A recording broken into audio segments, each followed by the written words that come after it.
Section C start करते हैं। तो डिस्क्रिप्शन में आपको बाकी सेक्शन के लिंक मिल जाएंगे। अकाउंटेंसी और इकोनॉमिक्स पे भी बना रखा है हमने वीडियो, तो आप डिस्क्रिप्शन से सारे लिंक दे के स्टडी कर सकते हैं। स्टार्ट करते हैं सेक्शन सी से। स्टार्टिंग के पहले आपको बता दें कि ओवरऑल 50 क्वेश्चंस अटेम्प्ट करने हैं हमें। 0.88 मार्क्स का एक क्वेश्चन होगा, कोई भी नेगेटिव मार्किंग नहीं होगी। 3 सेक्शन में डिवाइडेड है।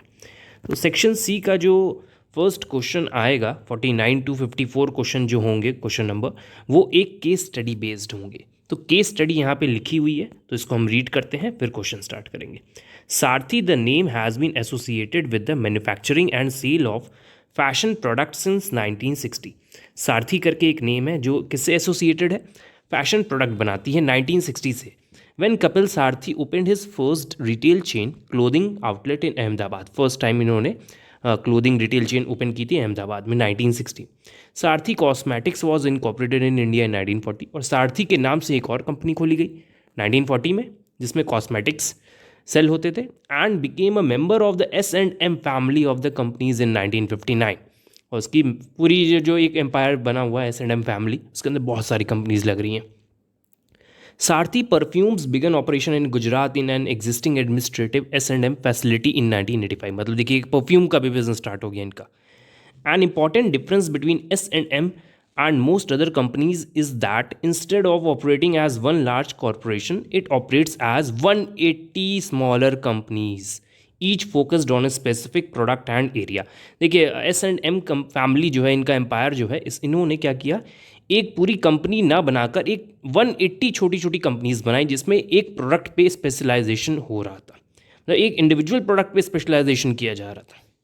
अच्छी बात है ये तो। Each focused on a specific product and area implying selective disposal of authority. और तो इसी से हमें क्या दिख गया कि अथॉरिटी जो है डिस्पर्स्ड है, मतलब डेलीगेटेड है। Reorganising the decision makers need for autonomy, तो जो डिसीजन मेकर्स हैं उनको भी रीऑर्गेनाइज किया गया है, रीऑर्गेनाइज करके ऑटोनॉमी दी गई है उनके हैंड में। As decision making authority is pushed down the chain of command, decision making authority जो है डाउन द चेन कमांड दी गई है। एक तरह से कह सकते हैं डाउनवर्ड फ्लो हो रहा है यहाँ अथॉरिटी का।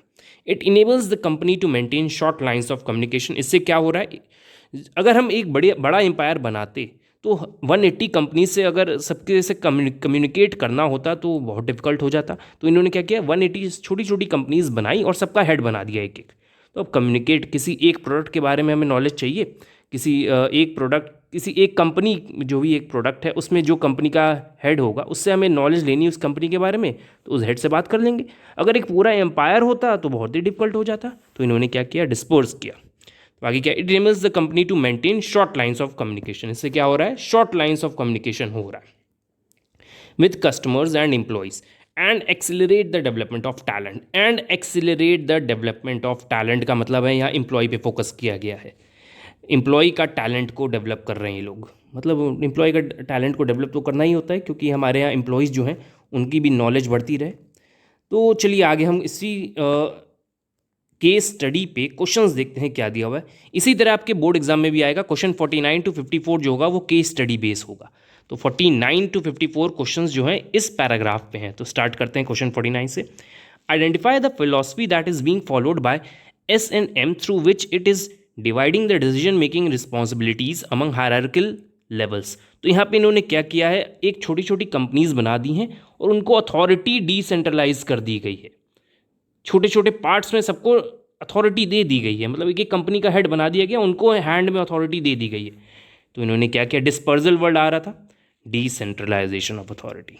देखिए यहाँ पे दिखा भी देते हैं हम आपको, देखिए डिस्पर्जल ऑफ अथॉरिटी लिखा हुआ है यहाँ पे, सिलेक्टिव डिस्पर्जल ऑफ अथॉरिटी, तो यहाँ पे डिसेंट्रलाइजेशन ऑफ अथॉरिटी। यहाँ नेक्स्ट क्वेश्चन दिया है, why is there need to apply the philosophy being followed by S&M with caution. देखिए पहले S&M ने फिलॉसफी कौन सी फॉलो की है वो हमें समझना है। डिसेंट्रलाइजेशन ऑफ अथॉरिटी इन्होंने किया है और अपने डिवीजन बना दिए हैं कि कम्युनिकेशन जो है प्रॉपरली चलता रहे। तो देखते हैं कौन सा ऑप्शन बेस्ट है यहाँ पर। As it can cause delay in communication, नहीं, इनका कम्युनिकेशन तो बेस्ट चल रहा है। As it can cause disintegration of the organisation, हाँ अगर हम कॉशन से नहीं चलेंगे तो हमारी ऑर्गेनाइजेशन जो है बिखर जाएगी।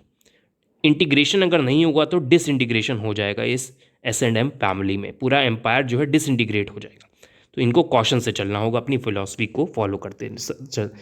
नेक्स्ट क्वेश्चन देखिए दिया हुआ है, the application of the philosophy discussed above can foster a sense of competition among the department. हाँ देखिए, इन्होंने 180 कंपनीज में डिवाइड कर दिया गया है ना, तो आपस में कंपटीशन होगा कि परफ्यूम वाली कंपनी ज़्यादा ग्रो करे, फैशन जो रिटेल चेन है वो ज़्यादा ग्रो करे, तो आपस में कंपटीशन होगा इसमें, which in turn will help the firm in following manner. इससे फर्म का पूरी जो एम्पायर उसका क्या बेनिफिट है, फैसिलिटेट्स ग्रोथ, हाँ सही है। बेटर कंट्रोल, ऐसा नहीं है, कंपटीशन से बेटर कंट्रोल से कोई रिलेशन नहीं है। Relief to top management, no. Quick decision making, no. इसी से ग्रोथ होगा कंपनी का, क्योंकि आपस में compete करेंगी कंपनीज, तो वो ग्रो करेंगी, ज़्यादा से ज़्यादा प्रॉफिट बनाएंगी। Next question, code the line from above, मतलब हमें पैराग्राफ में से एक लाइन ढूंढ के निकालनी है, which highlights the importance of the philosophy towards providing management education to employ. तो देखिए यहाँ पर अभी हमने आपको जब रीड किया था तो बताया था, ये लाइन जो थी लास्ट वाली, accelerate the development of talent, employees का जो है टैलेंट, तो यही लाइन यहाँ पे देखिए लिखी हुई है, accelerate the development of talent. Next question, the decision making authority is pushed down the chain of command at S&M Enterprises. It provides the benefit of quick decision making to the organization because, देखिए इन्होंने decentralisation कर रखा है authority का, तो इससे क्या benefit मिल रहा है, there is no requirement for approval from many levels. हाँ, क्योंकि अगर जो मेन कंपनी का जो चेयरमैन है, अगर हर 180 कंपनीज जाए उनसे साइन करवाने या उनसे डिसीजन मांगने के लिए कि ऐसा कर दें कि नहीं, तो बहुत प्रॉब्लम हो जाएगी। तो इन्होंने क्या कर रखा है, डिसेंट्रलाइजेशन कर रखा है। इससे क्या होगा, अप्रूवल की ज़रूरत नहीं पड़ेगी कि हर बार हम टॉप लेवल मैनेजमेंट से अप्रूवल लें हर चीज़ों में। तो यही हमारा बेस्ट, इसी में क्विक डिसीजन मेकिंग में बेस्ट आंसर है। There is no requirement for approval from many levels. आगे भी देख लेते क्या लिखा है, organisation is able to generate more returns. Decision making में जनरेट मोर रिटर्न्स का कोई इसमें मैच नहीं कर रहा है। There are innovative performance system, it's a means of management education, no. बहुत दूर दूर तक ये आंसर नहीं मैच कर रहा है।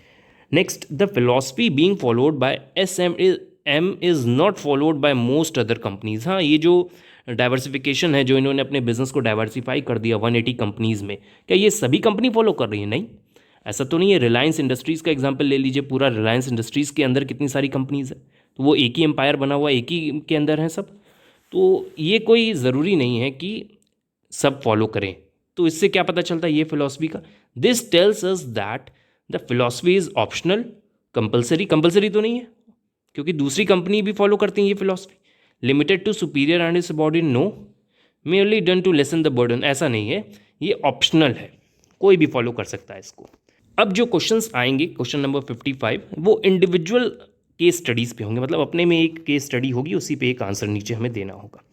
मोहम्मद कांजीवाल एक बी कीपर हैं, since April 2021 is now part of the growing tribe of at least 50 urban dwellers across Maharashtra. अब वो एक पार्ट है जो ग्रो कर रहा है ट्राइब इनका, 50 अर्बन ड्वेलर्स हैं जिसके अंदर अक्रॉस महाराष्ट्र। रेजिंग, वो क्या काम करते हैं, रेजिंग बीज and harvesting Honey in their balconies, roof tops and back gardens. जो ये है इनका हनी हार्वेस्ट करते हैं कहाँ पर, बालकनीज में, रूफ टॉप बैक गार्डन्स में। मतलब इनका कोई एक फिक्स जगह नहीं है, मतलब ये हर घरों में, रूफ टॉप पे, बैक गार्डन्स में हनी हार्वेस्टिंग का बिजनेस चल रहा है। As he had been focused on eating right, the thought of domesticating honey bees to promote healthy consumption habits and seeing honey being cultivated right before his eyes was mesmerising for him. इन्होंने ऐसा क्यों किया कि consumption habit अच्छी हो, healthy environment create हो, और हनी उनकी आंखों के सामने ही जो है कल्टिवेट हो रही हैं, उनका हनी कल्टिवेशन चल रहा है, तो ये उनके लिए मिसमराइजिंग था, बहुत अच्छा था उनके लिए। Identify the factor constituting the general environment being discussed above. इसमें कौन सा इन्वायरमेंट जो है डिस्कस किया गया है, तो देखिए कंजम्पशन हैबिट्स यहाँ दिख रहा है हमें, promote healthy consumption habits, social हो रहे हैं ये लोग, घर में ही चल रहा है, मतलब बिजनेस एक तरह से घर के अंदर, मतलब सोशल ये हो रहा है, तो ये सोशल एनवायरनमेंट को डिपिक्ट कर रहा है। Next question, Jolo a marketer of cars having, Jolo एक मोबाइल फ़ोन की भी कंपनी है, cars having 40% of the current market share of the country aims at increasing the market share to 70% in next few years. इनका ये business target है। For achieving this objective the manager of the company specified the action programme covering, देखिए action programme आ गया ना, planning से related ये programme, types of plan covering various aspects, इन्होंने एक प्रोग्राम रखा है, एक्शन प्रोग्राम, जिसमें बहुत सारे एस्पेक्ट्स हैं। Identify the functions of marketing discussed above, कौन सा फंक्शन है मार्केटिंग का यहाँ पर? देखिए प्लानिंग, प्रोग्राम प्लानिंग का पार्ट है, तो यहाँ मार्केटिंग प्लानिंग आंसर हो जाएगा, बहुत ईजी था ये। Style and Fit, a footwear manufacturing company, has decided to offer 50% off on all its product due to fall in demand of its product as more efficient substitutes have been introduced in the market. एक style and fit footwear company है, इन्होंने 50% of announce किया है अपने सारे product पे। क्यों? Because demand लो चल रही है और बहुत सारे सब्सटीट्यूट्स आ गए हैं उनके प्रोडक्ट के। Identify the pricing objective included by the firm which has made the firm resort to discounting its product. इस ऐसा कौन सा ऑब्जेक्टिव है, प्राइसिंग ऑब्जेक्टिव पूछा है यहाँ पर, जो फर्म ने फॉलो किया? तो देखिए obtaining market share leadership, no ऐसा तो नहीं है, मार्केट शेयर लीडरशिप प्राइस कम करके नहीं मिल सकता। सर्वाइव कर रहे हैं ना वो, अपना 50% डिस्काउंट, बहुत ज़्यादा डिस्काउंट होता है, वो सर्वाइव करना चाहते हैं मार्केट में क्योंकि डिमांड आ ही नहीं रही।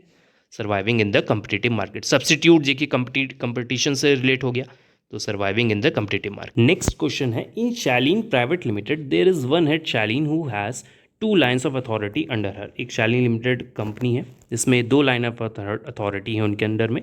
1 line consist of Sara, Rajat, Abhishek, Ismail, Chris. Another line of authority under Shaleen, मतलब दूसरी लाइन में हेड कौन है? शालीन is Lala, Rupa, Geet, Hussain, Preeti. According to a principle of management given by Fayol, if Ismail has to communicate with Hussein who is at the same level of authority, then illustrate the route he will have to travel। तो मतलब हमें root बताना है कौन सा follow करेगा, किसको contact करना है? इस्माइल को हुसैन से कांटेक्ट करना है अगर। तो चलिए हम इसका डायग्राम दिखाते हैं। तो लाइन 1 में देखिए सारा, रजत, अभिषेक, इस्माइल, क्रिस। सेकेंड लाइन में हेड है शालीन। तो हमें क्या रूट फॉलो करना होगा? इस्माइल को हुसैन से बात करनी है, कम्युनिकेट करना है, तो इस्माइल, अभिषेक, रजत, सारा, शालीन, लाला, रूपा, गीत, इस तरह चलेगा। तो देख लेते हैं, मतलब स्टार्टिंग इस्माइल से होगी, एंड हुसैन से होगा। इस्माइल के बाद अभिषेक, तो देखिए इस्माइल फिर के लास्ट में हुसैन है, तो इस्माइल, अभिषेक, रजत, ये पूरा रूट हमने फॉलो कर लिया। यहाँ गैंग प्लैंक की बात नहीं हो रही क्योंकि इमरजेंसी में कॉन्टैक्ट नहीं हो रहा है। लास्ट क्वेश्चन इन्होंने डिफरेंशियल पीस वेज सिस्टम पे दिया है, एक न्यूमेरिकल टाइप बनाकर। तो क्वेश्चन देखते हैं क्या। According to technique of scientific management differential piece wage system, how much more will a worker. अब क्वेश्चन देखिए यहाँ से स्टार्ट हो रहा है, हाउ मच मोर मतलब कितना ज़्यादा, अ वर्कर मेकिंग 60 यूनिट्स, मतलब एक वर्कर है जो 60 यूनिट्स बना रहा है, earn as compared to worker making 49 units. मतलब एक वर्कर 60 यूनिट्स बना रहा है और दूसरा वर्कर जो है वो 49 यूनिट्स बना रहा है। तो पूछा गया है कि 60 यूनिट्स वाले को कितना ज़्यादा रुपए मिलेंगे एज कम्पेयर टू 49 यूनिट्स वाले से। अब आगे क्वेश्चन में क्या दिया है, स्टैंडर्ड आउटपुट पर डे है 50 यूनिट्स, मतलब एक स्टैंडर्ड जो आउटपुट रखा गया है एक दिन में कितना बन सकता है वो 50 यूनिट्स है। And those who make standard output और more than standard gate 75 per unit. और जो लोग 50 यूनिट्स बना रहे हैं या उससे ज़्यादा बना रहे हैं तो उनको 75 यूनिट्स के हिसाब से पे किया जाएगा, और जो 50 नहीं बना पा रहे उससे कम बना रहे तो उनको 65 पर यूनिट के अकॉर्डिंग पे किया जाएगा।